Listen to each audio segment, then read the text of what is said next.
প্রিয় ভাই বোনেরা, আশা করি আপনারা সবাই ভালো আছেন।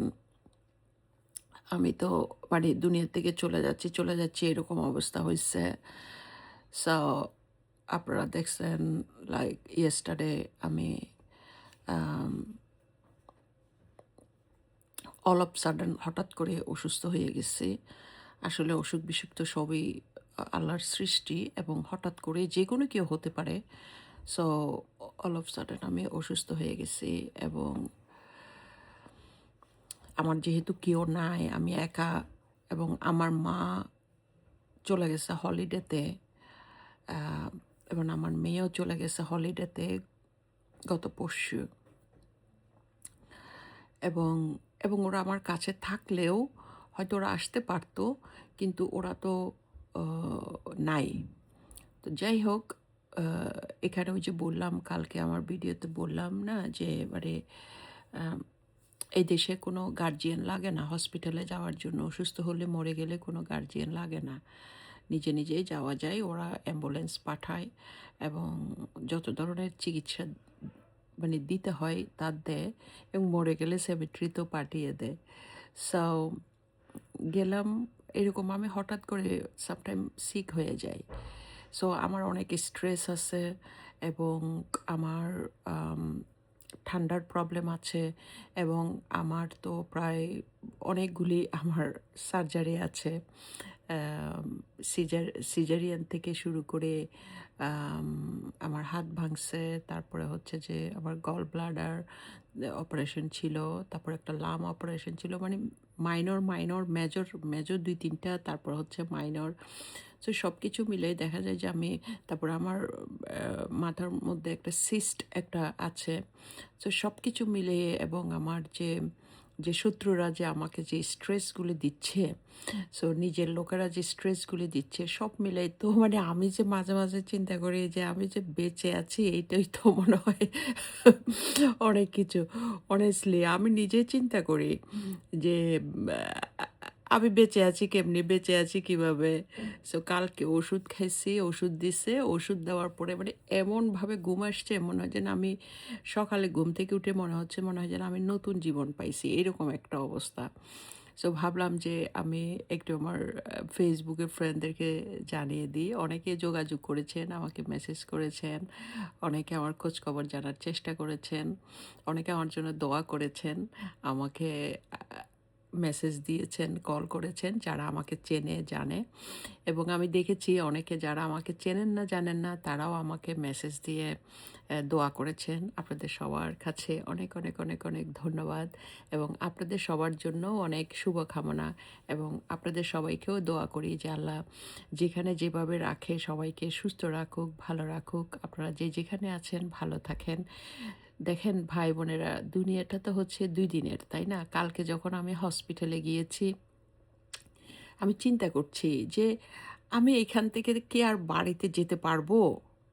হ্যাঁ? এটা কিন্তু প্রত্যেকটা মুসলিম হিসেবে বা মানুষ হিসেবে এটা ভাবাটা কিন্তু খুব স্বাভাবিক, তাই না?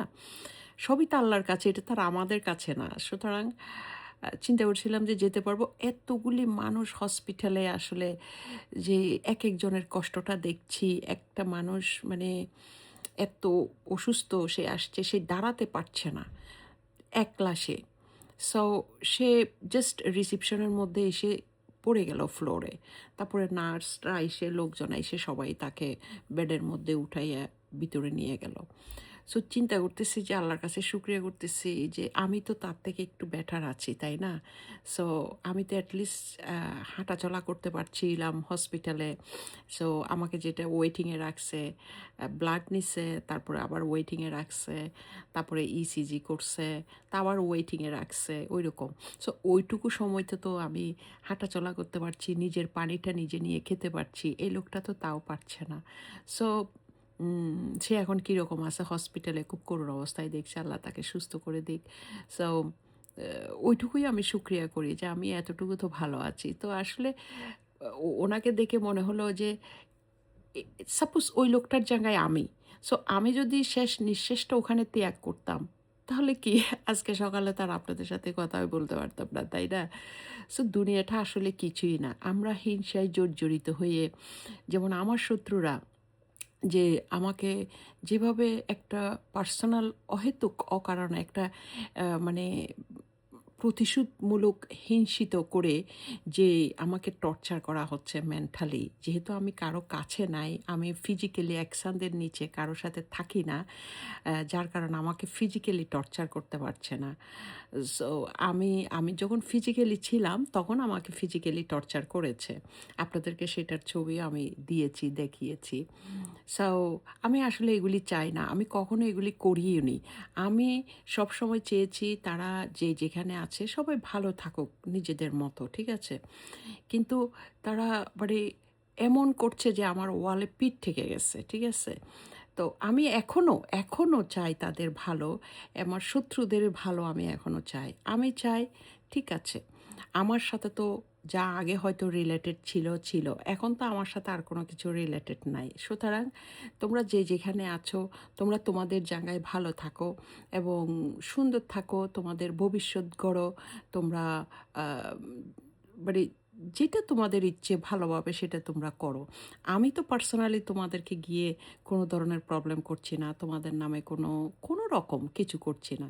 সো আমাকে নিয়ে কথা বলার কোনো দরকার নাই, বা আমাকে মেসেজ দিয়ে রাগান্বিত করার কোনো দরকার নাই, বা আমার কোনো কিছুতে প্রবলেম ক্রিয়েট করার দরকার তো তোমাদের নাই। যদি আমাকে নিয়ে তোমাদের কোনো কিছু প্রবলেম ক্রিয়েট করার চেষ্টা করো, সরি আমি জোরে কথা বলতে পারতেছি না।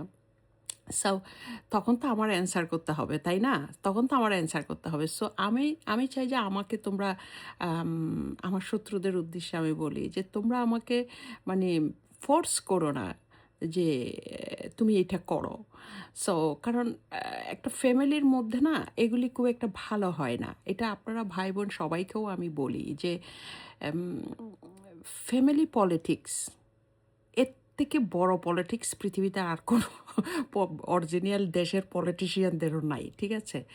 সো আসলে এটা করে অ্যাট দ্য এন্ড কেউ কিন্তু কিছু করতে পারে না, সবাই লুজার হয়। আপনি দেখেন অতীতে অনেকে, ওই যে তিশা নামের একটা মেয়ে আছে, এক বৃদ্ধকে বিয়ে করেছে বাংলাদেশে, ঠিক আছে? সে তার ফ্যামিলির বিরুদ্ধে গিয়েছে, তার বাবা মার নামে কথা বলেছে। সো অ্যাট দ্য এন্ড কী হয়েছে? অ্যাট দ্য এন্ড কী হয়েছে? লুজার। কার লাভ হয়েছে? না বাবা মার লাভ হয়েছে, না তার লাভ হয়েছে। তারপর দেখেন ঐশী নামের একটা মেয়ে, সে পুলিশ অফিসারের মেয়ে ছিল। তারপরে সোনেহেরা নামের একটা মেয়ে। তো এবং তারপরে দেখা যাচ্ছে যে আবার যে কে বাবার নামগুলোও আমি ভুলে গেছি পরিবার। সো এই যে যেমন এখন বর্তমানে দেখেন সালমান শাহ মারা গেছে, আমাদের বাংলাদেশের চিত্রনায়ক। ওর ফ্যামিলি, এগুলো কি হচ্ছে? কার লাভ হচ্ছে এখানে? দেখেন, কেউ লাভ হচ্ছে না। সবাই পক্ষ এবং বিপক্ষ, যে শত্রুতামি করছে সেইও, যে শত্রুতামি করছে না সেইও। সবারই এম এক কিছু লুজ না হলেও অ্যাটলিস্ট স্ট্রেস হচ্ছে। এটাও তো একটা লুজ। এনার্জি লুজ হচ্ছে। কেন আমরা একজন একজনের প্রতি শুভকামনা করতে পারি না? ভালো থাকতে পারো না?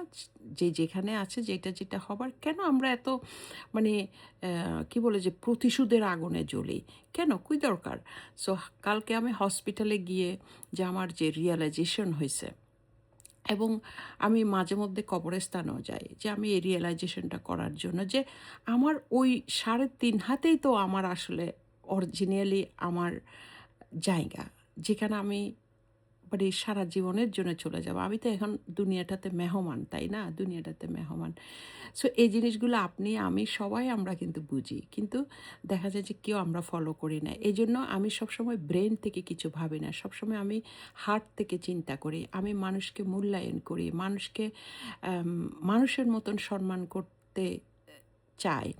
এবং একজন চোর, ডাকাত, বদমাইশ, গরিব, ফকির, যে রিক্সাওয়ালা যে হবে হোক, আমি তার সাথে কখনো তার অবস্থান দেখে কথা বলি না। আমার যারা বন্ধুবান্ধব আছে, আমার যারা লোকজন আছে, আপনারা খেয়াল করে দেখবেন যে অনেকে আমাকে বলে যে আপনি এই এরা তো ভালো না, এদের সাথে কথা বলেন কেন? এটা তো আপনার সাথে যায় না। না, আমার সাথে কি যায় না? আমি কি ইয়ে নাকি মহাদানব? কি বলে যে এটা না ফেরেশতা নাকি? আমিই তো মানুষ, তাই না? সো আমার কথা হচ্ছে একটা চোরের সাথেও আমার সম্পর্ক থাকবে as a long as a সেই মানুষটা আমার থেকে কিছু চুরি করে নাই। অ্যান্ড আরেকজন থেকে চুরি করছে, আরেকজন তাকে চোর বলবে, সেজন্য আমিও তাকে চোর বলব, তা আমি করব না। কারণ সেটা আমার কোনো ক্ষতি করে নাই। সো আমার ক্ষতি যে ধরেন সাপোজ আপনি আমার কোনো ক্ষতি করেননি। তা আমি কেন আপনাকে দোষারোপ করব? কেন আপনাকে খারাপ বলব আরেকজন খারাপ বলতেছে দেইখা? হ্যাঁ, অফকোর্স আপনাকে যদি পুরা পৃথিবীর মানুষ যদি ভালোও বলে, যদি আপনি আমার ক্ষতি করেন, তো অবশ্যই আমি তো বলব যে লোকটা ভালো না, লোকটা আমার ক্ষতি করেছে, তাই না? সো এটা তো খুব স্বাভাবিক। সো আমি সাধারণত এগুলা করতে চাই না। কিন্তু আমার গায়ের উপরে যদি এসে কেউ পড়ে রে ভাই, তাহলে তো আমার একটু সরাতে হয়। আমার তো নিঃশ্বাসটা ফেলতে হবে, তাই না? যতক্ষণ আল্লাহর নিঃশ্বাসটা নিয়ে না যাই, ততক্ষণ পর্যন্ত তো নিঃশ্বাসটা আমার ফেলতে হবে। তো সেই জন্যই আর কি ভাবলাম যে আল্লাহর কাছে অনেক শুকরিয়া যে এখনো বেঁচে আছি, ভালো আছি। খুব অসুস্থ। ডাক্তারে আমাকে বলেছে যে সব সিদ্ধ খেতে, ভেজিটেবল খেতে। আমি আ শুকরিয়া করি যে আমি একটা গ্রামের মেয়ে এবং আমার যে সৎ মা ছিল, যে আমার সৎ মা আমাকে যে শাকসবজি দিয়ে খাওয়াইয়া যে আমাকে আম অভ্যাস করিয়েছে, আমি তার কাছে কৃতজ্ঞ সেজন্য। কারণ সেই অভ্যাসটা আমার ছিল বিধায় আমি মাছ, মাংস, বিরিয়ানি, পোলাও আমি বেশি খেতে পারি না। কারণ আমাকে শাকসবজির মধ্যেই আমি একটু আকৃষ্ট বেশি, ইন্টারেস্ট বেশি। সো আমাকে এখন যে ডাক্তারে বলেছে যে আমার একেবারে চেহারা-টেহারা দেখেন কি অবস্থা। আমি দাঁত ব্রাশ করতে হবে। ওহ মাই গড! আমি আমাকে দেখতেছি এখানের মধ্যেই আল্লাহ! কিছু করার নাই। আমার শক্তি নাই, আমার এনার্জি নাই honestly। সো আমাকে ডাক্তার বলেছে যে এখন ভেজিটেবল খেতে, আরও আগেও বলেছে অবশ্যই। সো constipation এর প্রবলেম আছে সেটার জন্য আমাকে অনেক আগে বলেছে। সো আমাকে ডাক্তার বলেছে যে ভেজিটেবল খেতে এবং মানে just kind of like as a boil, just সিদ্ধ খেতে। সো সেইজন্যই আমি ভাগ্যিস আমি বলি যে আমার অভ্যাস ছিল যে আমার সৎ মা আমাকে খাওয়াইছিল এটা। আমি তার কাছে কৃতজ্ঞ। আমার সৎ মা আর আমি কোনো বদনাম করছি না, করবও না। যেটাই হোক সে আমাকে ওই ভেজিটেবল হলেও তো খাওয়াইছে, তাই না? সো ওইটারও একটা কৃতজ্ঞতা তো অবশ্যই থাকে। আমিও আমার সৎ মার জন্য বলি যে তারা যে যেখানে আছে, যেভাবে আছে সবাই ভালো থাকুক। সবার জন্য দোয়া। কোনো ধরনের কোনো ইয়া নেই। তো আমি বাট এটা আমার নিজের একটা আ কি বলে যে অনুভূতি জাস্ট আমি আপনাদের সাথে শেয়ার করলাম যে যার যেটার অনেকে আছে দেখবেন যে শুধু গরুর মাংস খায়। তো তারা হঠাৎ করে কিছু খেতে পারে না। তাদের সেই অভ্যাসটা হয়ে যায়। সো ওইটার সেন্স থেকে আমি বলছি যে আমার সৎ মা যে আমাকে সবজি-টবজি খাওয়াইয়া, বাসি-টাসি খাওয়াইয়া, পচা কলা খাওয়াইয়া অভ্যাস করেছে, সেটা আজকে এই বয়সে এসে আমার উপকারে আসছে। আমি সেটার জন্য কৃতজ্ঞ। যদি আমি আসলে আ ধনীর দুলালি হতাম, যদি আমি আ প্রিন্সেস হতাম, যদি আমি মাছ, মাংস ছাড়া ভাত না খেতাম, তাহলে আম হয়তো খুব rich food like Sheraton, Sonargaon, Radisson এগুলাতে খেয়ে, খেয়ে যদি আমি আ ইয়েস ওরা তো রেডিসনে খায়। হ্যাঁ, আপনাদেরকে আপনারাই বলছেন তো রেডিসনে খান, আপনাদের বলছি। সো ওদের মতন যদি আমি রেডিসনে খেয়ে-টেয়ে মানুষ হতাম, তাহলে আজকে আমি মরে যেতাম। কারণ আমি খেতে পারতাম না। আমার অভ্যাস হতো না। সো আমি সেজন্য আমার যারা সৎ মা ছিল তার কাছে আমি কৃতজ্ঞ। আল্লাহ তাকে যেখানে রাখে যদি বেঁচে থাকে আমি তো জানি না, তাদের সাথে আমার কোনো সম্পর্ক নেই। ওরাই সেই ছোটবেলা থেকে। সো তারা ভালো থাকুক। কারণ সে আমাকে যে শাক-সবজি পচাগলা খাওয়াইয়ে অভ্যাস করছে, সেটা আমি আজকে দেখেন আমার যদি কিছু নাও থাকে, আমি যেকোনো মানুষের একটা পচাগলা, বাসি এঁঠু জিনিস খেতে পারবো। বিকজ আমার অভ্যাস আছে। এবং শাকসবজি ডাক্তার আমাকে খেতে বলছে, সিদ্ধ খেতে বলছে। আমি খেতে পারবো কারণ আমার অভ্যাস আছে। সো অভ্যাস থাকাটা সবকিছু খাওয়া, সব পরিবেশে মানিয়ে নেওয়া, এটা কিন্তু একটা এটাও কিন্তু একটা স্কিল এবং এটা বড় একটা ব্যাপার। এবং ঘটনাচক্রে যে আমি দুর্ভাগ্য বলব না, ভাগ্যগুণে হয়তো আমি এগুলা সব মানে পরিবেশগুলাতে আমি অভ্যস্ত। আপনারা হয়তো অনেকে আছেন দেখে হয়তো আমাকে মনে করতে পারেন আমি আল্লাহর কাছে কৃতজ্ঞ যে আল্লাহ আমাকে দেখতে শুনতে ভালো করে পাঠিয়েছে। অনেক, অনেক শুকরিয়া। আমি খুব ন্যাচারাল থাকি। এই যে দেখেন একদম ন্যাচারাল। উনি তো মানে চোখের মধ্যে কি আলগা লাগাবে। আমার জীবনে কোনোদিন আমি চোখে কোনোদিন লেন্স লাগাইনি। নো, যেটা গড গিফটেড। আমার মুখে কোনোদিন আমি আমি সপ্তাহে ২ সপ্তাহ ৩ সপ্তাহে একটু জাস্ট ক্রিম লাগাই। প্রতিদিন ক্রিমও দিই না। কি দরকার, বুড়া হয়ে গেছি, বয়স হয়ে গেছে। আমি এটা ইয়াং থাকতেও দিতাম না। হ্যাঁ, তবে কোনো জায়গায় হয়তো একটু বেড়াতে-টেড়াতে গেলে বা কোনো একটা দাওয়াতে গেলে তখন একটু হালকা কিছু চেষ্টা করি একটু করে ক্রিম-ট্রিম দেওয়ার জন্য। তারপর আমি বছরে ১-২ বার শুধু লাল লিপস্টিক দিই। আম তাছাড়া আমি অত মানে কটকটা টাইপের যে সেই মহিলা ব্যবহার করে সেরকম টাইপের কটকটা লিপস্টিকও দেওয়া আমি পছন্দ করি না। সো যেটুকু আল্লাহ সৃষ্টি করেছে, যেটুকু আল্লাহ বানিয়েছে, যেটুকু আল্লাহ দিয়েছে আলহামদুলিল্লাহ। এইটুকুতেই আমি সন্তুষ্ট। সো আপনারা হয়তো এটা দেখে আমাকে মনে করেন আমি যে, "ও না সে তো এইটা সেটা।" শুনুন, আমি কোনোদিন পার্লারেও যাইনি। ঠিক আছে? কখনো পার্লারে যাই কারণ আমি পার্লার মানে যে ইয়াটা সেটা আমি এফোর্ড করতে পারবো না। এবং আমার খুব একটা ভালোও লাগে না এগুলা খুব একটা অনেস্টলি। একটা এফোর্টের ব্যাপার আছে, আরেকটা আছে ধৈর্যের ব্যাপার। পার্লারে গিয়ে যেতক্ষণ বসে থাকা লাগে, আমি আমার বান্ধবী, আমার কাজিনস তাই সেই মানে তার ক্লিনিক আছে, সে স্কিনের ডাক্তার। সো আমার বন্ধু-বান্ধব যাচ্ছে বা আমি নিজেও যাওয়ার ওদের সাথে চেষ্টা করছি কীভাবে এটা যেত মানে লাইক বসে থাকা বা এটা এটা মানে আমার জন্য সম্ভব না। এটা পসিবল না আসলে। আমার এত কাহিনী করে সুন্দর হওয়ার দরকার আছে বলে আমি মনে করি না। অনেকে আছে যে আম মানে ও বলে যে মানে রান্নার বিষয়টা অনেক যত্ন করে এটা করে সেটা করে ডেকোরেশন করে রান্না করে খাওয়া। আমার দরকার না। আমি মাছ, মাংস, শুটকি, সবজি সব একসাথে মিলিয়ে দিয়ে আমি রান্না করে ফেলি। কোনো রকমে পেটে গেলেই হলো। সো এটা সবাই যে করে সেটা কোনো দোষের না, সেটাও ঠিক আছে। বাট দোষের হয় তখন যখন আমারটাকে দোষ ধরে। তখনই দোষ হয়, তাই না?